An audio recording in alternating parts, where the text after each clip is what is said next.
అందరికీ నమస్కారం. శ్రీమాత్రే నమః.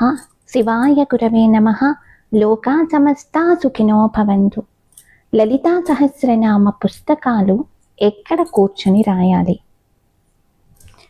ముందుగా లలితా సహస్రనామ శ్లోకాలు లేదా 1000 నామాలు కానీ రాయాలి అన్న సంకల్పం కలగటం, అది కార్యరూపం దాల్చడం, ఆ పుస్తకాలు తెప్పించుకోవటం, ఇదంతా మనము అమ్మవారి దయ వలన మనం చేయగలిగాము. కాబట్టి ముందుగా అమ్మవారికి ధన్యవాదాలు చెప్పుకుందాము. ఇంకా మీకు పూజ చేసుకోవటానికి ఒక గది కనుక ప్రత్యేకంగా ఉంటే ఆ గదిలో కూర్చుని ఉదయం వేళ కానీ సాయంత్రం వేళ కానీ చక్కగా దీపారాధన చేసుకుని లేదా అగరవత్తులు కానీ ధూప్ కోన్స్ వంటివి కానీ ఏదైనా వెలిగించుకొని మీకు ఎన్ని శ్లోకాలు వీలైతే అన్ని శ్లోకాలు చక్కగా రాసుకోవచ్చు. లేదా అంటే మీకు ఎక్కడ అవకాశం ఉంటే అక్కడ ఇంట్లో మీరు అక్కడ కూర్చుని శుచి శుభ్రం పాటించుకుంటూ శుచి శౌచం అంతా చూసుకుంటూ ఆ ప్రదేశంలో కూర్చొని రాసుకోవచ్చు. లేదు మీ ఇంట్లో తులసి కోట కనుక ఉంటే చక్కగా తులసి కోట దగ్గర ఒక దీపం పెట్టుకొని ప్రశాంతంగా కూర్చుని హాయిగా రాసుకోవచ్చు.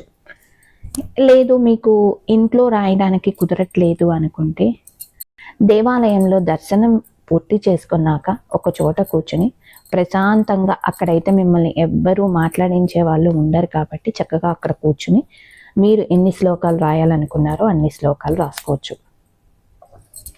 ఒకవేళ మీ ఇంట్లో కనుక గోమాతలు ఉంటే, ఆవులు కనుక ఉంటే చక్కగా వాటి దగ్గర కూర్చుని ఆ ఆవుల దగ్గర కూర్చుని హాయిగా రాసుకుంటే కూడా ప్రశాంతంగా ఉంటుంది.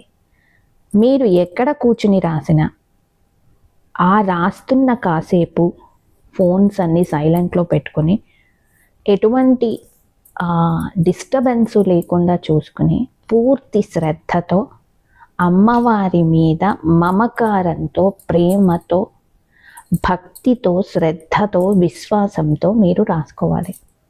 ఇక్కడెక్కడా కూడా నేను భయము అని చెప్పలేదు. అమ్మవారి పట్ల మనకి భయం కాదు ఉండాల్సింది, ప్రేమ, గౌరవం, భక్తి, శ్రద్ధ, విశ్వాసం ఏదైనా అనండి, అన్నీ ఉండాలి.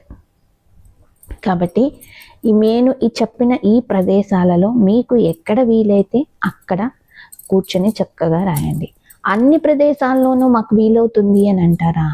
రోజుకు ఒక చోట కూర్చొని రాసుకోండి, తప్పేమీ లేదు. కానీ ప్రతిరోజు ఒకే సమయానికి రాయడానికి ప్రయత్నించండి.